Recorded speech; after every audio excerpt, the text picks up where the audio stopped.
Kung matagal ka ng iPhone user, malamang alam mo ang Apple Trade-in Program. Ibigay ang luma mong telpono para may diskwento sa bagong bili. Sinasabi ng Apple na nire-recycle nila ito o binibigyan ng bagong buhay, pero hindi nila nililinaw kung ano talaga ibig sabihin nun, tulad ng saan napupunta ang telepono mo o kung may kumikita ba rito. Parang simpleng diskwento lang ang trade-in program ng Apple, pero sa totoo, isa itong malaking negosyo sa buong mundo. May mga kumpanyang malamang hindi mo pa kilala na nagkakalas ng luma mong telepono, muling nagbebenta nito at ipinapasok ito sa second-hand market na halos hindi binabanggit ng Apple. Silipin natin ang lihim na negosyo ng Apple Trade-in at kung paano ito gumagana. Kung di mo pa ito nagamit, mukhang simple lang ang Apple Trade-in Program. Sa website nila, pumili ng produkto, sagutin ang tanong tungkol sa lumang device na i-trade-in at makakakuha ka ng halagang nasa $. Kapag tinanggap mo, otomatikong ibabawas ang halaga bilang diskwento sa binili mo. Sa online trade-in, padadalhan ka ng Apple ng prepaid na kahon o sobre. Ire-reset mo ang telepono, ilalagay sa loob at ipapadala. Pagkatapos matanggap at ma-inspeksyon ang device, kinukumpirma ng Apple ang orihinal na alok at ina-apply ang credit o binabaan ang halaga kung hindi tugma ang kondisyon sa inilarawan mo. Kadalasan, pwede mong tanggapin ang mas mababang halaga o ibalik ang lumang device. Sa tindahan, pareho lang ang proseso pero mas mabilis. Ibigay ang lumang iPhone, i-check ng empleyado ang modelo, storage at condition gamit ang iPad, tapos lalabas ang trade-in value sa checkout. Lalabas ka ng tindahan na may bagong device at mas mababang bayad at parang nawala na lang ang lumamong telponyo. Sa totoo lang, nagiging inventaryo ito sa isang ibang negosyo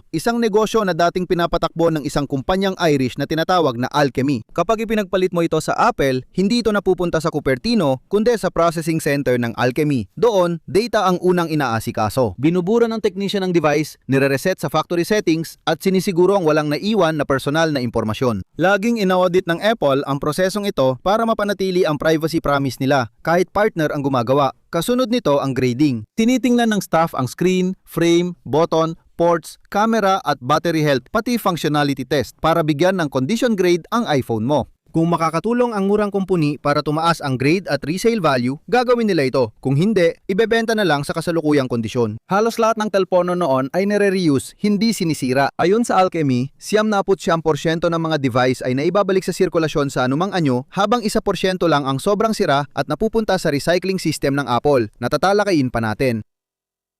Ang mga paraan ng muling pagbebenta ay mas lantad kaysa inaakala kung alam mo lang kung saan titingin. Ang karamihan sa mga nire-refurbish na telepono ay binebenta sa Loop Mobile, retail site ng Alchemy, kung saan makakapili ang mamimili ng nasubok, graded at may warranty na iPhone. Hanggang ngayon, binebenta pa rin ang mga ito ng maramihan sa mga carrier, repair shop, reseller at lumalabas sa mga marketplace tulad ng Amazon, Walmart at Back Market. Noong 2025, pinalitan ng Apple ng tahimik ang trade-in partner nila mula Alchemy sa Likewise, kahit pareho pa rin ang proseso para sa lumang telepono. Tatalakay natin kung paano kumita ang mga kumpanyang ito. Sa iPhone trade-in, makikita mo lang ang credit na alok ng Apple pero hindi lang yon ang mahalaga. Dapat mong malaman na ang trade-in credit ay iba sa totoong halaga ng telepono mo. Kung kaya mong abalahin ang pagkuha ng larawan, paggawa ng listing at pakikipag-usap sa mga estrangero sa eBay o marketplace, pwede kang makakuha ng $450 o $500 para sa teleponong $300 lang ang alok ng Apple. Ang pagitan ng trade-in at market value ang kinikita ng mga kumpanyang tulad ng Alchemy at Likewise. Simple lang ito para sa kanila. Regular silang nakakakuha ng murang iPhone mula sa Apple na pwedeng ibenta ng mas mahal kapag naayos at nalinis. Pagkatapos, gumagastos pa sila para sa bawat device tulad ng pagbayad sa mga technician para burahin ang data ng mga ito, subukan at bigyan ng grado ang mga ito, pati na rin ang pagbili ng mga pyesa gaya ng baterya at screen kapag ang pagkumpuni ay magtutulak sa iPhone sa mas mataas na grado. Pagkatapos ng lahat ng iyon, inilalagay nila ito sa isang reselling site sa market value na kadalasan ay sapat na para kumita ng mga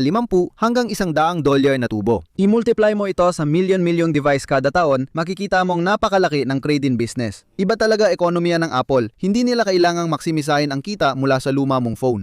Layunin nilang makabenta ng bagong teleponyo sa halos retail na presyo na tinutulungan ng trade-in credit. May dagdag pang benepisyo, pagiging simple. Sa pag-atas ng Apple sa isang third party na humawak ng trade-in program, hindi na kailangan ng Apple magbenta ng milyong gamit na iPhone isa-isa. Naging wholesale na negosyo ito, kaya mas madali para sa Apple ang logistics.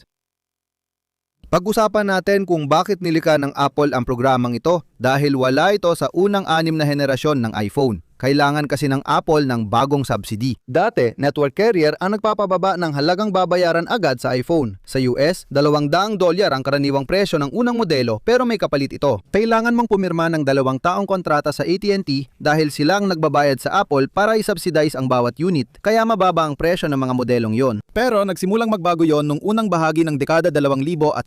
Habang mas sumisikat ang mga smartphone, naramdaman ng mga carrier na hindi na kailangan ang subsidy. Kaya lumipat sila sa installment plans at mga alok na gamitin ang sarili mong device. Imbes na magbayad ng $200 at itago ang natira sa buwanang bill, makikita na ng customer ang buong presyo ng teleponyo, kadalasan $650 sa mismong pagbili. Natakot si Apple na mawalan ng customer kaya naglunsad sila ng reuse and recycle program noong 2013 sa kanilang mga retail store para pababain ang presyo ng iPhone. Simple lang ang ideya. Kung magdadala ka ng lumang iPhone sa pagbili ng bago, bibigyan ka ni Apple ng credit depende sa kondisyon at modelo at ibabawas yon sa pagbili mo. Ngayon, parang trade-in program lang nila ito pero mas maraming kondisyon dati. Pwede kang mag-trade-in ng unlocked at off-contract na phone pero hindi ka pwedeng tumanggap nito dahil kailangan ng bagong kontrata sa cellular para magamit ang programa ng Apple. Kung walang stock ang bagong iPhone na gusto ng customer, hindi sila pwedeng mag-trade-in. Kahit naging maayos, dapat siguraduhin ng customer na mailipat agad ng tama ang data mula sa lumang telepono dahil mabubura at kukunin na ito bago sila umalis sa tindahan. Tandaan, iPhone lang ang tinatanggap ng Apple sa trade-in.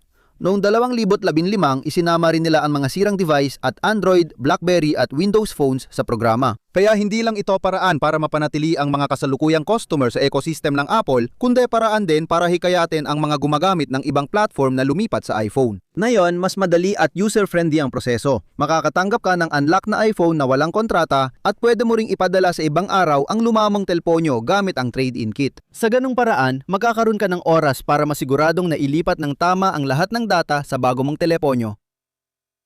Hindi lang pinalambot ng trade-in ang epekto ng taas presyo, tinulungan din itong gawing mas mahal pa ang mga iPhone. Noong 2016 ang panimulang presyo ng isang flagship na iPhone na walang carrier subsidy ay $650.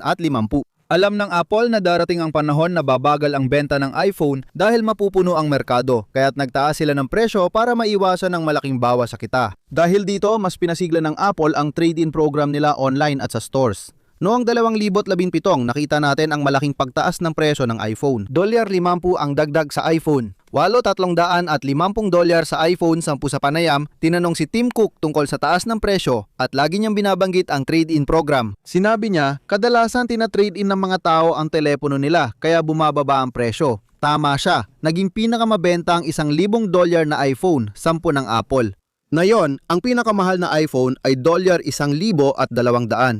Ayon sa mga pagtataya ng merkado, mga 60% ng mga customer ng iPhone ay nagte-trade-in ng kanilang lumang telepono kapag nag-u-upgrade, maging sa pamamagitan ng Apple o ng kanilang carrier, habang ang pinakakaraniwang pagitan ng pag-upgrade ay 1 hanggang 2 taon. Ibig sabihin, kung ang karaniwang customer ay bibili ng iPhone 17 Pro Max ngayon at ite-trade-in ang kanilang lumang 15 Pro Max, bababa ang presyo mula $1,200 hanggang $734, kaya halos kasing abot kaya lang ito ng iPhone 8 noong 2017. Pero paano kung sira na talaga ang iyong telepono at wala ng halaga para ma-trade-in? Diyan papasok ang recycling program ng Apple na pinapagana ng kanilang custom-made na disassembly robot na tinatawag na Daisy. Nasa reverse assembly line ito at kayang tukuyin ang mahigit 20 magkakaibang modelo ng iPhone habang dumarating sa belt at buong nadidismantle ang isa kada 18 segundo. Mahigit 1 milyong iPhone kada taon ang nadidismantle kung tuloy-tuloy ang operasyon. Si Daisy ay isa sa kanilang unang disassembly robot pero hindi siya nag-iisa. May pamilya ng mga robot ang Apple tulad nina Dave at Taz na nakatuon sa iba't ibang bahagi at materyales. Inalis nila ang display, tinatanggal ang batra, tinatanggal ang mga camera, speaker, haptic engine at marami pang iba.